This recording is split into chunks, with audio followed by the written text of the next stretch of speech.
साहित्य: जिरे 2 चमचे, मोहरी 2 चमचे, लसूण 30 पाकळ्या, तेल 1 वाटीभर, साधारण 5 लोकांना पुरेसे होईल इतके तेल घेतलेले आहे, तिखट 2 चमचे व चवीनुसार मीठ. कृती: सर्वप्रथम लसूण व 2 चमचे तिखट एकत्र ठेचून घ्यावे किंवा मिक्सरमध्ये वाटून घ्यावे.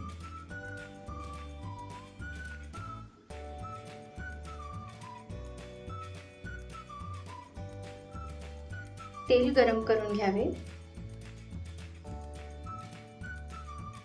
त्यात 2 चमचे मोहरी, 2 चमचे जिरे टाकावे. जिरे मोहरी छान फुटल्यावर गॅस बंद करावा. तेल थोडे थंड होऊ द्यावे.